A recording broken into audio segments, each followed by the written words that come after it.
I'll do a short Jaya Radha Madhava. Jaya Radha Madhava Kunja Bihari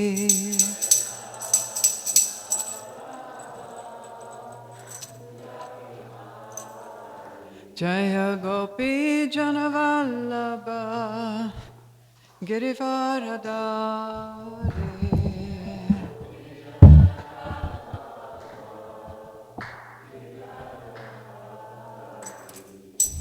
Yashodanandana Braja Janaranjana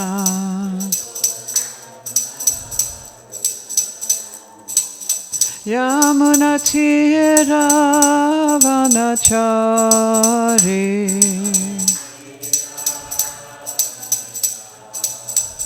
Jaya Radha Madhava Kunja Bihari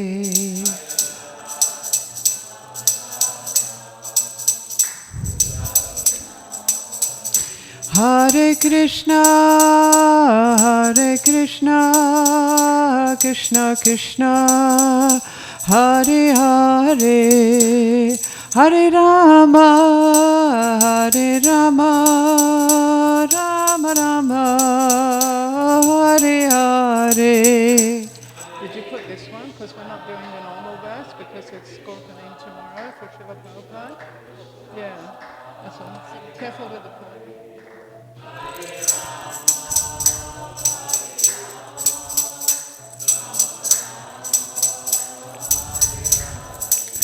Jaya Prabhupada, Prabhupada, Jaya Prabhupada, Srila Prabhupada.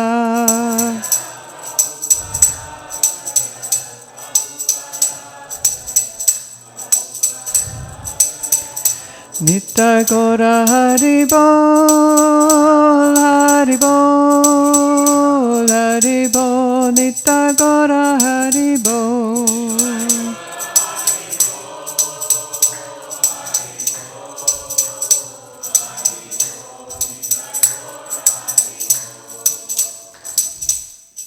Jayam Vishapad Paramahamsa Parivrajakataya Astatara Sata His Divine Grace Shila Asa Bhaktivedanta Swami Shila Prabhupada Ki Jai.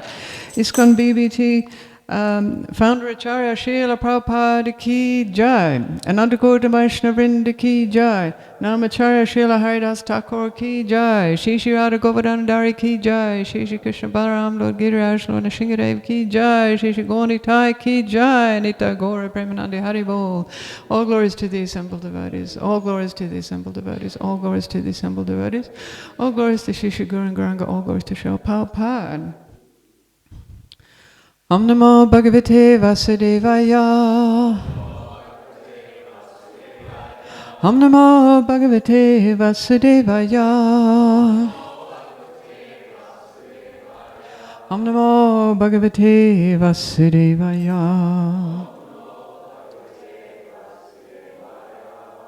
All right, Hare Krishna, everyone. It's okay, I'm missing something, but okay, so today is, of course, the auspicious day. We are leading up to Purnima. Jai, wonderful, wonderful, auspicious day in our Vaishnava calendar. And as is customary, as is usual, when we are leading up to a Maha festival, then we usually speak specifically on the pastimes of the personality whose appearance day it is. So this morning, even though in the schedule we are in the third canto of Srimad Bhagavatam, I have been asked to speak something from Lord Chaitanya's pastimes. Right, so I've chosen this verse here, Madhya Lila Chaitanya Charitamrita, Madhya Lila 1731. So if I can have that book, please, Emerald, because this is the Bhagavatam. Yeah, I'm gonna have to have it for myself. So the Madhya Lila 1731. Yeah. Okay, so we can start with the chanting. Can everyone see the shloka there? Okay, I'm not quite sure of the meter. I think the meter that we use for the Govindam prayers kind of works.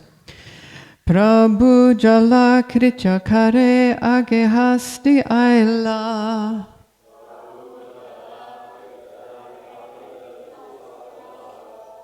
Krishna kaha bali prabhu jale feli marila.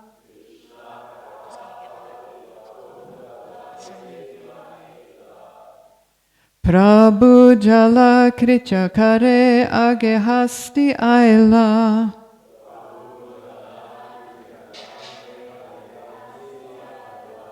Krishna kaha bali prabhu jala feli marila.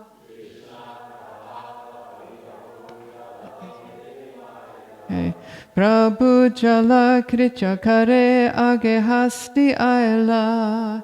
17. Krishna kaha bali prabhu jala feli marila.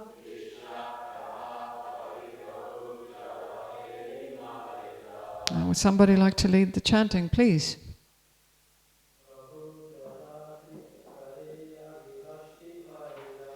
Prabhu jala kricha kare age hasti aila.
Okay, we can do one more. Anyone else want to lead?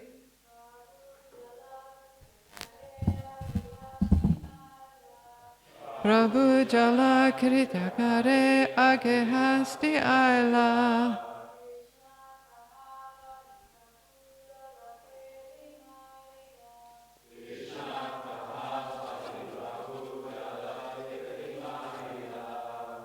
Thank you, everyone. Okay, here we have the synonyms. Please repeat. Prabhu, Lord Sri Chaitanya Mahaprabhu. Jalakritchakare, bathed and was chanting the Gayatri mantra within the water.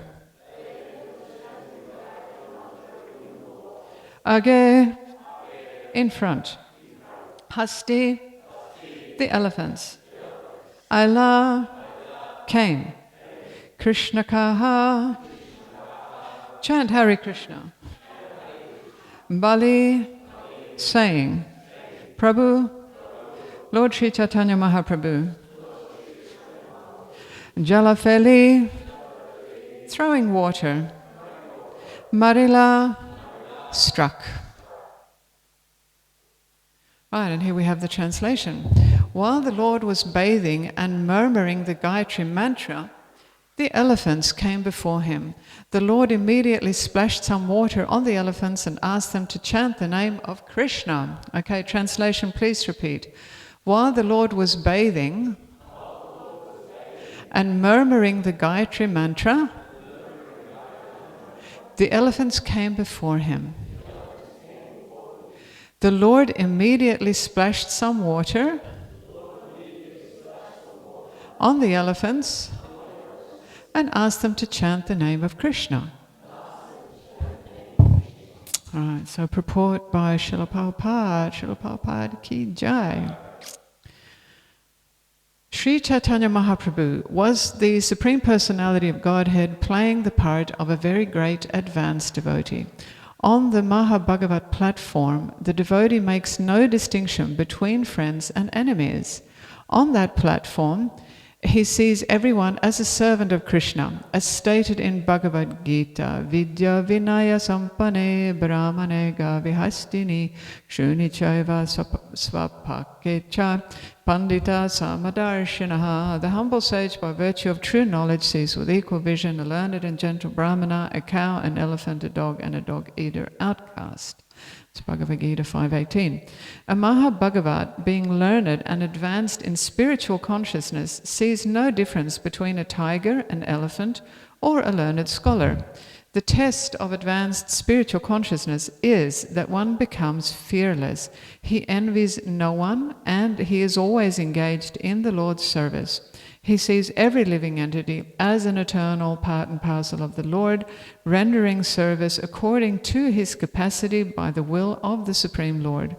As Bhagavad Gita confirms, Sarvasya chahamridi sanivishto matta smritir jnanam apohanam cha. I am seated in everyone's heart, and from me come remembrance, knowledge, and forgetfulness. That's Bhagavad Gita 15.15. The Mahabhagavat knows that Krishna is in everyone's heart. Krishna is dictating, and the living entity is following his dictations. Krishna is within the heart of the tiger, elephant, and boar. Therefore, Krishna tells them, "Here is a Mahabhagavat, please do not disturb him." Why then should the animals be envious of such a great personality?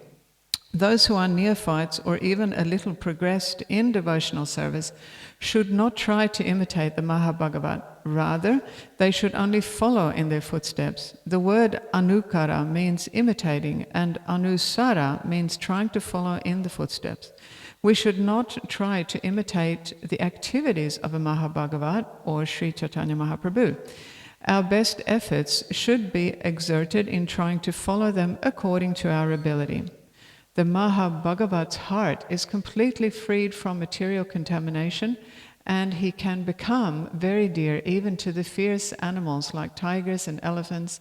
Indeed, the Mahabhagavat treats them as his very intimate friends.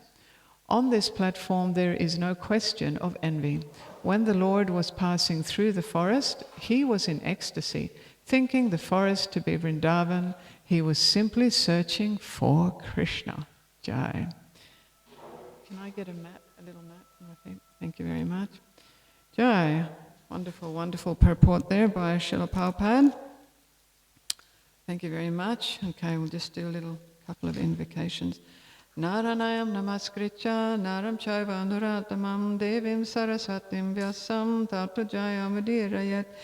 Nashta prayeshva vyadrishu nityam bhagavata sevayam bhagavatya tuma shloke bhaktir bhavati naishtiki om magyati mirandasya gnandana shalakaya chakshurun vilitam yena tasmai shri gurave namah shri chaitanya minovistam stapitam yena bhutale svayam rupa kadam mahayam tadati svapadantikam. Okay, so this is a very, very wonderful verse. It's a very wonderful chapter in the Chaitanya Charitamrita. Where's the marker? There's no marker there. Okay, that's okay. So,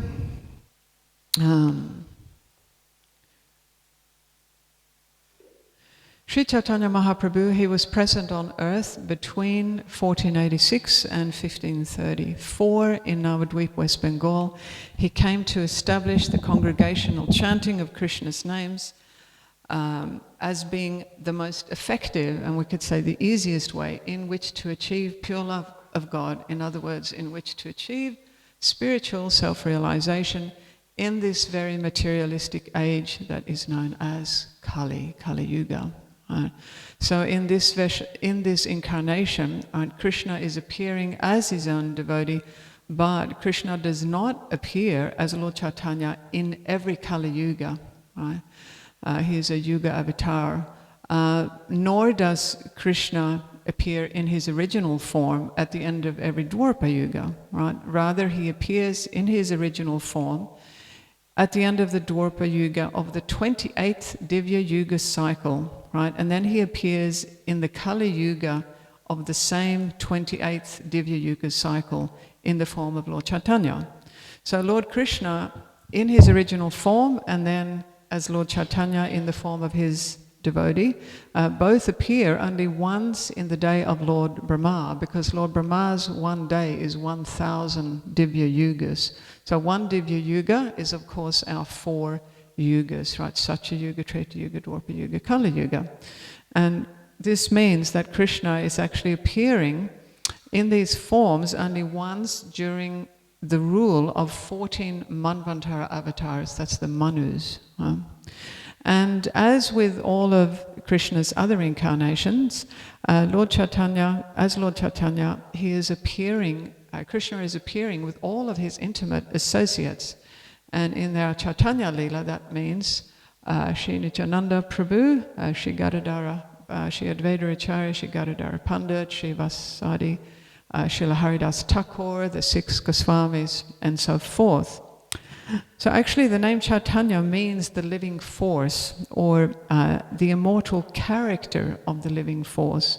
Right? And Lord Chaitanya, so he's coming to teach that the essential character or the essential nature of the living being is to glorify Krishna. It is to chant his holy names. It is to engage in Krishna Katha as devotional service to the Supreme Lord. Jai Hare Krishna.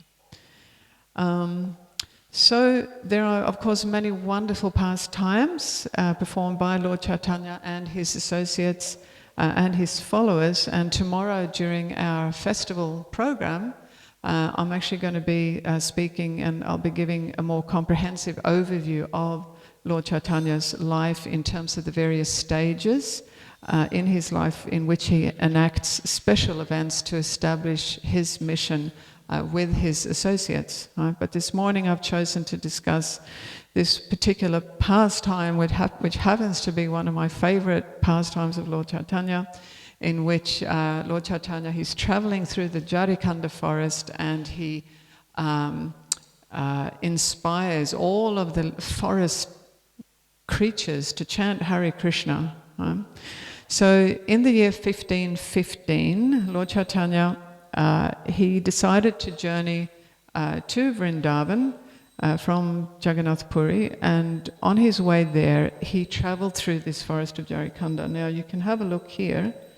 It's a bit messy there, but that red section, that is the approximate area of Jarikanda forest. So it's actually quite big. Yeah, it's a big forest. And as we have been hearing in today's shloka, in the Jarikanda forest, Lord Chaitanya, so first he was splashing water on the elephants who approached him there, right? And then he was asking them to chant Hare Krishna.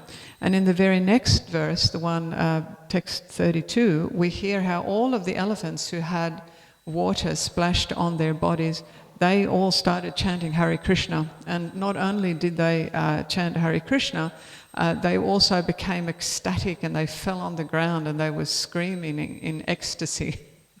The word given in that translation is screaming. I didn't know elephants could scream, but apparently they can. They were screaming in ecstasy, right? And then in text 40, we hear that Lord Chaitanya was saying, chant Hare Krishna to the tigers and the deer. And so the tiger and the deer also began to chant. And then a little bit further on in verse 42, we hear that the tigers and the deer, right, who are natural enemies in any, in the material world, the tigers and the deer are just like, they don't have a good relationship, shall we say. But because they were in such ecstasy, they embraced each other and they actually kissed, right? They were putting their mouths together and kissing. So, this is something that only the Supreme Personality of Godhead can do, right? Ordinary souls, usually they cannot inspire all types of living beings to chant Hare Krishna in this very profound way, and to dance and to embrace in ecstasy, right? I mean, perhaps we can have some success, in fact, recently somebody sent me a short video. A devotee had managed to somehow teach his dog to chant Hare Rama, or I think it was Rama Rama. Yeah, and you can see it. And he's actually, so the video shows the devotee is beckoning to the dog, chant Hare Rama, and the dog goes Rama Rama, and he and he does it over and over again. And actually, the pronunciation is not so bad, right? And also recently, I don't know, some of you may have seen, there was also a video posted a couple of months ago about of a Harinam party they were in some sort of nature reserve somewhere, maybe in South America, and they were doing kirtan, and there was an elephant. I think it was a wild elephant. I'm pretty sure this elephant was not trained. It was out in the forest, and the elephant actually started dancing along to the kirtan. Right? He was swaying, lifting his legs like this in a rhythmic sense, and he was, swaying with his trunk like this along to the kirtan. So, this is of course very wonderful, and we have also seen, other examples when devotees in ISKCON have been able to engage animals in particular devotional activities, such as in Mayapur, the elephant, there was that famous elephant, was it Keshav? He would always carry the deities on his head. There was one particular elephant, and he was famous. He did this for many years. His Holiness Janananda Maharaj has actually published a little book called Animals in Krishna Consciousness. It's got about a dozen stories in it when we see animals behaving in ways that we would describe as devotional, such as a cow coming to the temple every morning and just being at the temple every morning during the morning program.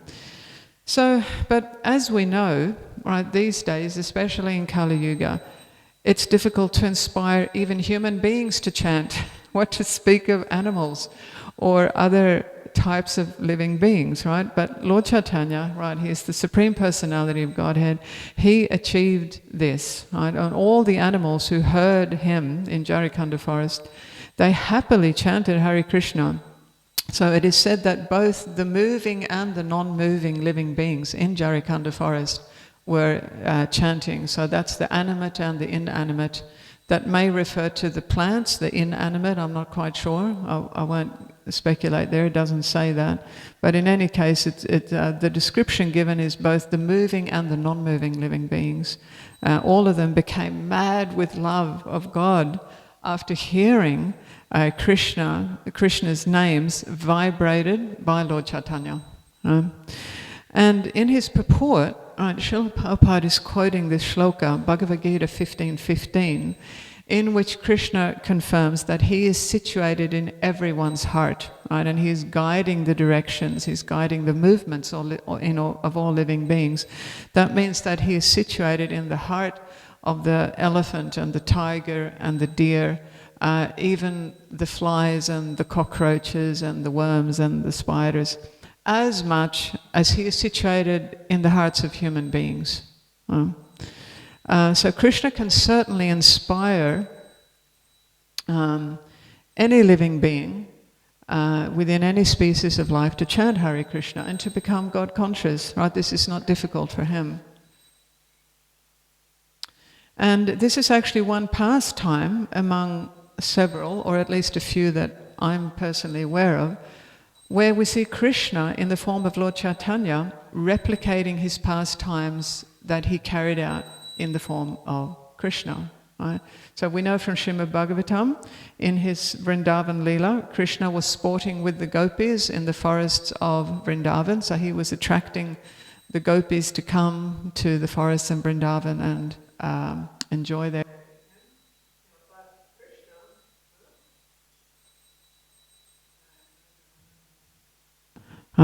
Here we go, I've got it.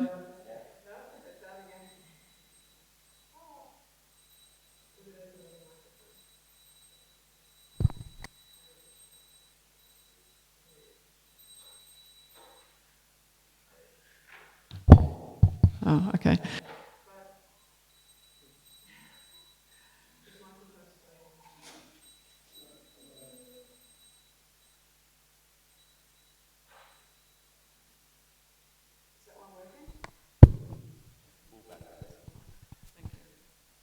just at the right time for a bit.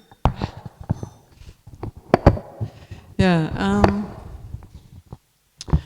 So yeah, Krishna is attracting the gopis, to come to the forests of Vrindavan, but he is also attracting all other individuals as well, and all other living beings within all different species of life as well, and they are actually participating in Krishna's pastimes in their various capacities, just like the animals in the forest of Jarikanda are also participating in Lord Chaitanya's pastimes. Right? And whether or not we can see it, this means that these creatures, they are actually contributing to the spreading of this Hare Krishna movement. Right? Just like now here, we are all sitting here discussing the science of Krishna consciousness based on this pastime of Lord Chaitanya moving through the Jarikanda forest in which the animals were a part. Right, so yes, they can contribute, and they are contributing to this Krishna consciousness movement. Right, and this brings us to a very nice quote by Srila Prabhupada. Prabhupada is saying that actually this Hare Krishna movement, it is not only for the human beings. It is for the benefit of all living beings. Right? And if all types of creatures are going to benefit from this movement, then why can they not also contribute to its success? Is there any reason why? No. They are also spirit soul, just like we are spirit soul. They are a part of Krishna, just like we are a part of Krishna. Right?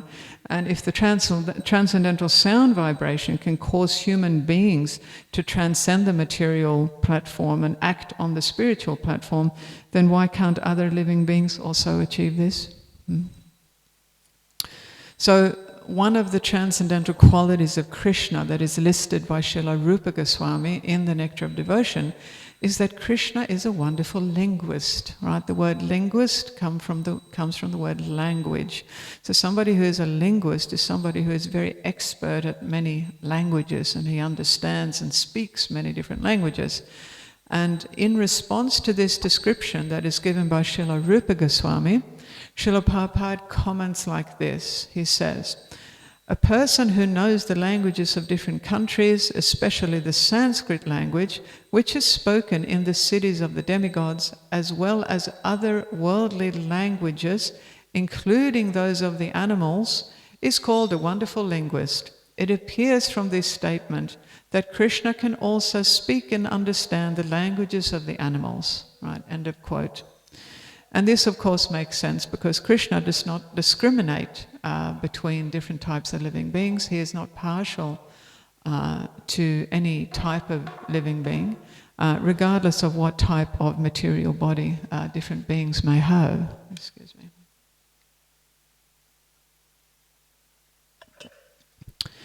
And in Srila Prabhupada's purport, for today's shloka, he is mentioning the verse Bhagavad Gita 5:18, which happens to be one of my favorite shlokas. The humble sages, by virtue of true knowledge, sees with equal vision a learned and gentle brahmana, a cow, an elephant, a dog, and a dog-eater. And Prabhupada discusses this shloka within the context of the pastimes of Prahlad Maharaj. So Prahlad Maharaj is one of the Mahabhagavats appearing in the pages of Srimad Bhagavatam. So Prabhupada has given a definition of the word Mahabhagavat. He says, it is one who can see God in everything and also see everything in God. And so we can understand that little Prahlad, like even though Prahlad Maharaj was only 5 years old at the time of his pastimes, he could impart this important teaching that we should not discriminate between other living beings who we may consider as being our friends or our enemies, right? Because Krishna is equally present within the heart of all living beings, and he cares for his parts and parcels, right? And little Prahlad, he had this realization in full, right? So he was able to teach on this subject matter without any flaw.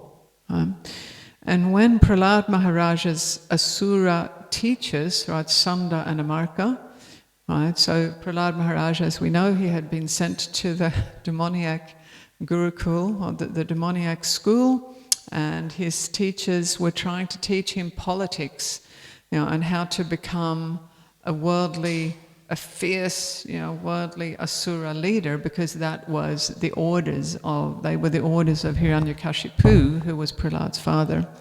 So Sunda and Amarka, when they heard Prahlad Maharaj speaking about self-realization, they asked him, "Where did you get this knowledge about spiritual self-realization? We're not teaching you this knowledge." And then Prahlad Maharaj, he responded like this: "Let me offer my respectful obeisances unto the Supreme Personality of Godhead, whose external energy has created distinctions of my friend and my enemy by deluding the intelligence of men. Indeed, I am now actually experiencing this, although I have previously heard it from authoritative sources. When the Supreme Personality of Godhead is pleased with a living entity, because of his devotional service, one becomes a pundit and does not make distinctions between enemies, friends, and himself. Intelligently, he then thinks every one of us is an eternal servant of God, and therefore we are not different from one another. Persons who always think in terms of enemy and friend are unable to ascertain the supersoul within themselves." Right, so these are the words of Prahlad Maharaj responding to Sunda and Amarka. So Krishna's pure devotee, right, little Prahlad, he is teaching that our relationships with other living beings should actually be based on everyone's relationship with the Supreme Lord. Right, so all living beings, yes, we are eternal servants of Krishna, and we are all eternal parts and parcels of Krishna. And this identity, this point of identity, is the right point for all living beings to successfully live in harmony with each other. Not other types of identities such as, the differences that exist between people in the world based on it's what we call demographics in academics. In other words, where a person is born, what is their nationality, what is their gender, what is their age, and all this sort of stuff. So all of those types of points of identity, they lead to friction, because if we look at all those points of identity, we will see a lot of differences. Right? But if we look at the fact that everyone is a spiritual soul and a servant of Krishna, then we do not see the differences. Then we see the similarities. Okay, now there's a very famous, I think it's very famous. It is quite well known. I bring it up quite regularly in my classes. There is a garden conversation between Srila Prabhupada and Dr. Judah and some of the university professors in Los Angeles. This happened in 1975. And Srila Prabhupada is explaining to the professors that if you love Krishna, the Supreme Personality of Godhead, then you can love all other living beings, right? Which includes showing compassion for them and caring for them, predominantly caring for their spiritual well-being, right? That is actually the most important. And when we look at this pastime of Lord Chaitanya, in which he walks through the Jarikanda forest and engages all these types of living beings in chanting Hare Krishna, he's actually blessing these individuals, giving them so much good fortune for their spiritual future, in terms of their spiritual well-being. And we can also understand from this pastime that Lord Chaitanya is revealing how extremely compassionate he is towards all living beings, right? He doesn't discriminate between any of them. And it also reveals how, because Lord Chaitanya, as Krishna, because he is Krishna, there is no obstacles at all for him to engage any type of living being in devotional activities for their benefit as much as for everyone else's benefit, if we look at it in that way. Okay, that's all I had prepared for today, and I hope that you've that that this particular pastime has also touched your hearts. It's very, very dear to me. And yes, a question or comment. Oh, yeah, definitely. Let's see. So, okay.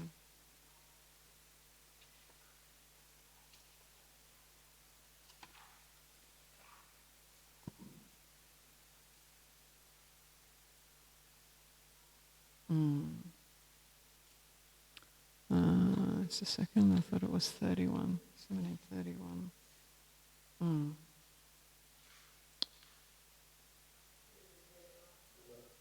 Am I in the wrong? Yeah, but hang on, where has it disappeared? I had it here. Now we're up to... Sorry. Okay, I've got it prepared. Thank you so much. Yeah. No, it was hiding because the book was very thin and I thought it didn't go back that far. Okay, so we've read text 31, right? While the Lord was bathing and murmuring the Gayatri mantra, the elephants came before him. The Lord immediately splashed some water on the elephants and asked them to chant the name of Krishna. And then I'm just going to read on a few verses, which is a good idea.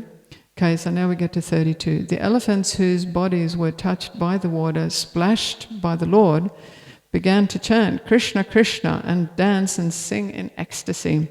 Some of the elephants fell to the ground and some screamed in ecstasy.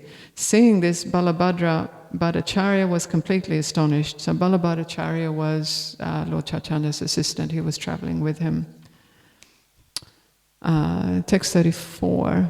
Sometimes Sri Chaitanya Mahaprabhu chanted very loudly while passing through the jungle. Hearing his sweet voice, all the does came near him, right? A doe is a female deer.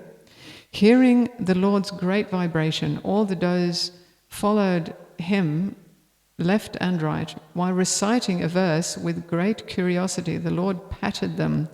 Blessed are all these foolish deer because they have approached the son of Maharaj Nanda, who is gorgeously dressed and is playing on his flute. Indeed, both the does and the bucks worship the Lord with looks of love and affection. While Sri Chaitanya Mahaprabhu was passing through the jungle, 5 or 7 tigers came. Joining the deer, the tigers began to follow the Lord. Seeing the tigers and deers following him, Sri Chaitanya Mahaprabhu immediately remembered the land of Vrindavan and then began to recite a verse describing the transcendental qualities of Vrindavan. Vrindavan is the transcendental abode of the Lord. There is no hunger, anger, or thirst there. Though naturally inimical, both human beings and fierce animals live together there in transcendental friendship. Excuse me.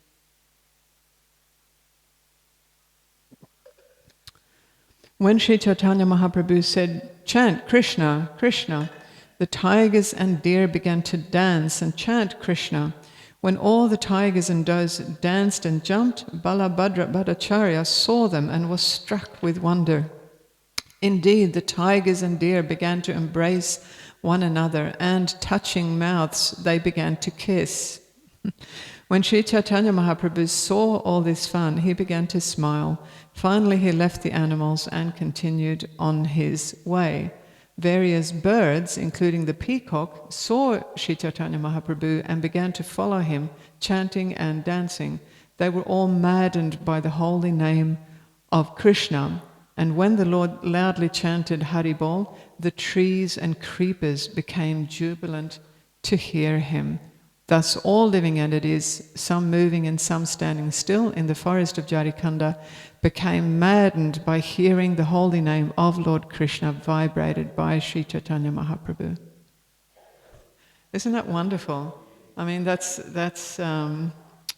like I was saying, this is only the Supreme Personality of Godhead can do this.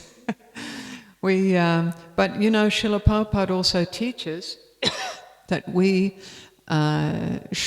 also have a duty to animals. Actually, it's a spiritual duty, and that we should chant Hare Krishna to the animals. It's Srila Prabhupada was teaching his disciple Naranarayan this lesson. And if we can give animals some prasad, especially maha prasad, or even we can splash some maha water on them, or even somehow engage them in some devotional service, like our cows, the cows and bullocks on the farm, they do so much service in various capacities. But these other animals, if we can somehow include them, and really look at them as spiritual souls, they are as spiritual as we are. Okay, we have maybe time for one more question or comment. Would anyone like to make another question or comment? Yes, we have one more there from Ramprasad Prabhu. Yeah. Reading that when this transcendental ecstasy sort of takes place, that the moving living entities become inanimate. Oh, really? And that the inanimate living entities start to move. Oh, right. Isn't that wonderful? Yeah. It's like, when they say when Krishna plays his flute, I think it's the gopis who are speaking, and they say that the deer, when they hear Krishna's flute playing, they'll take a mouthful of grass, and then they'll just stand there with the grass in their mouths without chewing it, because they're totally mesmerized by the sound of Krishna's flute. Yeah. Okay, well look, thank you everyone for coming to class this morning, and I'm sure we're all looking forward to a wonderful Gaura festival tomorrow. Jai. Jai, Hare Krishna. Jai, all glories to the wonderful appearance of Sri Chaitanya Mahaprabhu, and Chaitanya Charitamrita ki jai, and Srila Prabhupada ki jai.